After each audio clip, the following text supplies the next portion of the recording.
So welcome everybody. Right here we have Henry, who's an attorney who specializes in opening business accounts and other kind of transactions. His office is based in Shenzhen, but he also has offices in Foshan and Guangzhou. So in this interview, we're going to go through a list of questions to kind of explain the process of how it will be to open a company or business in the Guangdong Province based on his experience with other expats. So for the first question, Henry, can you please explain what kind of services you provide and the experience you have in the Guangdong Province? We do services of foreign investment in southern parts of China, and we advise on international trade contracts, and also we help resolve legal issues in foreigners' business with China. Okay, and if a foreigner, let's say, wanted to come to China on a business visa and wanted to start a company from scratch, from start to finish, specifically in the Guangzhou area, how would that process look like? Okay, so first of all, I want to say that in China, so we do not allow a offshore company. So every company must has an office and persons. Okay, so it's not like in Hong Kong. So in mainland, so we do not allow offshore companies. Okay, to set up a company in Guangzhou or in Shenzhen or in Guangdong Province in southern part of China, so the following is the major steps. So it's a little bit complex. Okay, first of all, we need to apply for a name approval. So after the name is approved, and then we can go after. And second, you need to rent an office. So every company must have an office. And three, so then we apply for the business license. Then four, and we make company charts. So you see in China, the charts are very important. The charts can represent the power of the company. And number five, and then we reached at the Commerce Bureau. The Commerce Bureau is a department in charge of foreign investment. And number six, and then we open the bank account. And seven, and tax registration. So we need to register the new company at Tax Bureau. And the last, so if any other special approval is needed, and then we must get approved before we operate. Like if a foreigner wants to start up a restaurant in China, and after we get the business license, and we need to get the food license. So the food license is the last step to start to operate. Okay, so these are the main steps. Okay, and when someone wants to open a new business, knowing that it must have an office and employees, as you mentioned before, what kind of paperwork can a foreigner prepare beforehand to make this process smoother? The paperwork, so it depends. So if the foreigner wants to set up the company under an individual's name, which means the individual is a shareholder, and we only need the passport. So if the foreigner is in China, and we just show the passport to the government. So that is the only only document we need. But if we set up the company by a foreign company, so then we need a notarized and attested document, attested incorporation certificate of this company. So that need and then we also need the passports of the legal representative and other persons. Okay, so it seems like there's two ways you can go through this. The first one is if you want to start a company from scratch, you don't have a foreign company coming into China, you pretty much just need your passport and then you'd be able to walk them through the registration. Then the second one is if, let's say you're like Microsoft and you want to open like a headquarters in China, then you have to provide the proper notarized paperwork that your company is legitimate outside of China and then start the process from there. Yes, correct. Yeah. Okay. Could you give me an estimate, like a ballpark answer on the budget that the the foreigners should expect to save before opening up a company, whether it's a foreign company or an individual company, as you mentioned? Okay, so but I cannot give a packaged budget because every company they may have different size of office. Okay, so but I can break down the costs. Okay, the first we need to rent an office. So like in Shenzhen and in Guangzhou, so in the big cities, a decent office then needs about 100 RMB per square meters. So the government does not require how big the office is, but so the office is just is big enough for the business. Okay, so that is about 100 RMB per square meter, and for agents costs, that's about 20,000 RMB. Okay. And for the government registration fees, about 1,000. So that Chinese currency. Okay, and you need to pay. So besides the monthly rental, you need to pay, and you also need to hire a accountant or hire a accounting firm to do the monthly accounting fees. That is about 2,000 RMB per month. Okay. So these are the detailed costs of setting up a company. But if the business involves some special industries like the prohibited or restricted industries, so the costs and the procedure could be quite different. So I just give this example for the most invested area of the trade, international trade, or the other non-restricted business areas. Okay, yeah, it makes sense that there's not a package that is for everybody, but just to give an estimate for foreigners that want to come here. Okay, and typically, let's just go to like an easy example here. Let's say I have a product I want to sell. Maybe it's like a translator or something, and I want to open a new company that sells this translator. After I've turned in all the paperwork through you from start to finish, typically how long does it take for the company to be established in China? Okay, so for this business, it does not involve any special approval. So for this case, so we will do this within 1 month. Okay, and what's the longest you've seen? The longest that could last a year. So if you want to set up a bank here or a financial company here, so that could last 8 months or even a year, or totally it could be rejected. Okay, so it seems like the more complex your company services are, the longer the timeline can be, and it can be up to a year, is from your experience. Yeah. Okay. Yes, correct.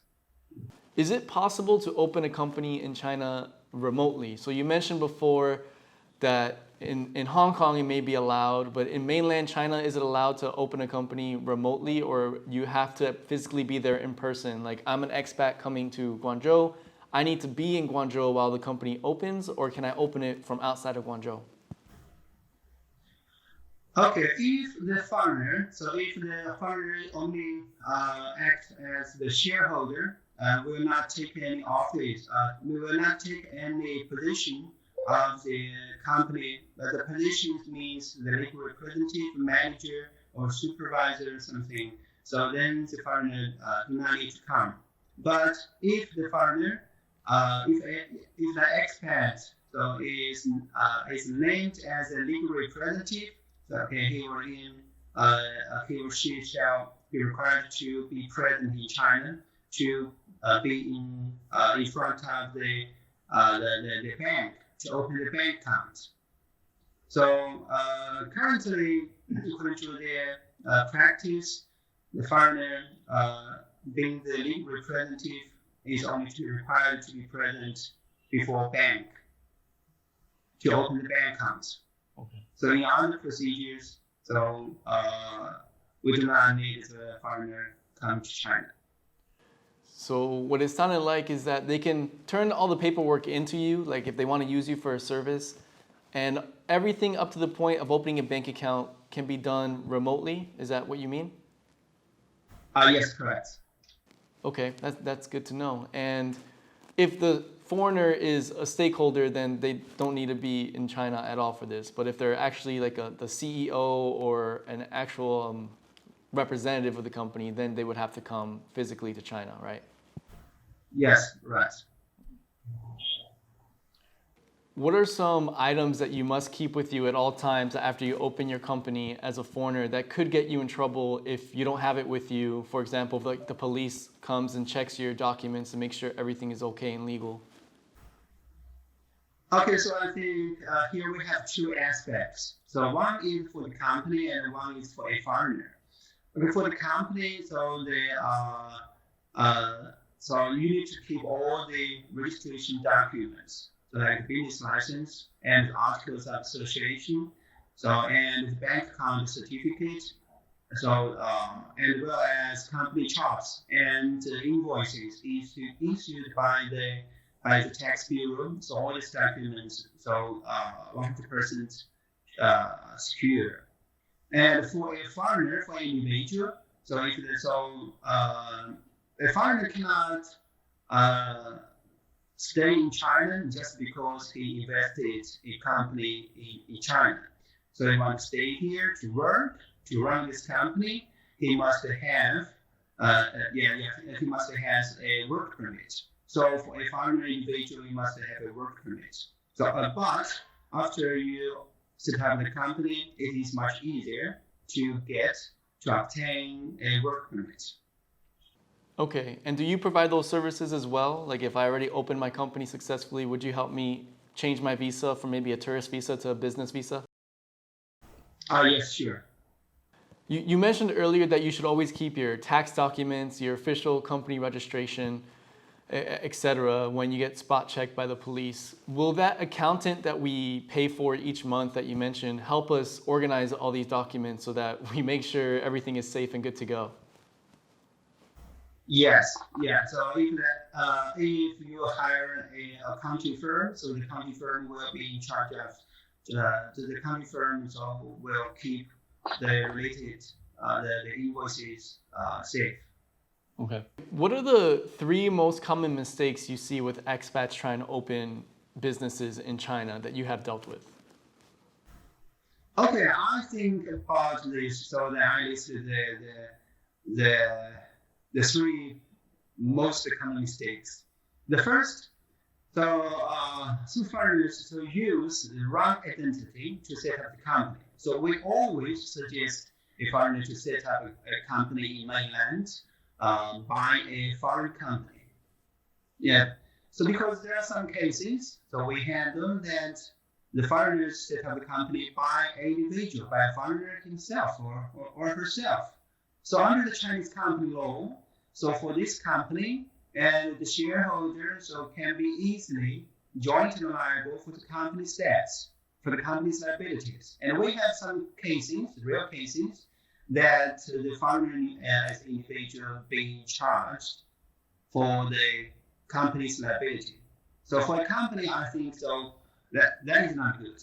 So we always suggest to foreigners. So if you do not have a company, so you may set up a company in Hong Kong or at your home country first and set up the mainland company. So that is very good to avoid your personal liability. And second, some foreigners, so they have a friend in China and they trust their friend too much, I think. So, and they just use their Chinese friends to set up the company. But the investment was made by the foreigner, him or herself. So that could easily cause trouble if the business goes well. Okay. And third, so most of the foreigners, so they wrongly contribute the capital. So you see, many of them do not contribute to pay the capital in a legal way. So they just bring cash. They just pay to the suppliers without any invoices. Okay, so that could lead to a result that the registered capital is not contributed in full. But in fact, so the foreigner has contributed much more than the registered capital. So these are the 3 most common mistakes. Okay, so It seems like to better protect the foreigner, it's best to have a company already outside of mainland China and then open the company in China. Is that what you meant for the first one? Yes, correct. Okay, and if you're doing like a joint venture with a Chinese citizen, it's probably best to figure out the shareholder percentages and all that beforehand on a contract before opening the company to protect each other, because you said people may take advantage or the company becomes very successful if it's not written in paper clearly. Yes, correct. And if you had to leave like, foreigners that want to start a business in China with one big piece of advice, what would you leave them with? What would you tell them? Well, so I hope so the investors they come to lawyer first to to talk to talk with your business plans to a lawyer and just follow a lawyer's advice. No, no, that's really good advice because like there's no one that knows the law better than people who study the law in China. Yeah. Let's say some of my subscribers may want to reach out to you to maybe start a business or open up a company. What would be the best way to reach out to you if they wanted to? Okay, so I think the best way is to write to me. So my email address I think is easy to remember. So my name is Henry. Okay, so email address is China Lawyer Henry at qq.com. I'll make sure to put that in the description below if they want to email you directly as well.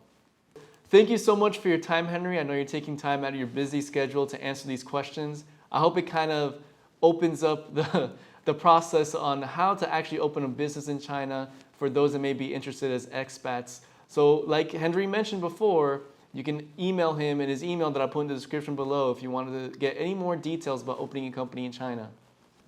So one more thing Henry mentioned as an advice to give to foreigners is there tend to be some agencies that like are real agencies and they try and scam you out of your money. And one of the red flags that you can be aware of are chops. Think of chops as like the company seal for after you register your company. And they usually come round and red. You can kind of see some examples here how they look like. If the agency is issuing you square chops, be wary that that agency may not be real and they're just maybe trying to give you fake chops that can get you in trouble with the authorities. Don't forget to like, comment, and subscribe if you want to see more content like this on a weekly basis for foreigners in China. Anyways, keep surviving, and I'll catch you in the next one.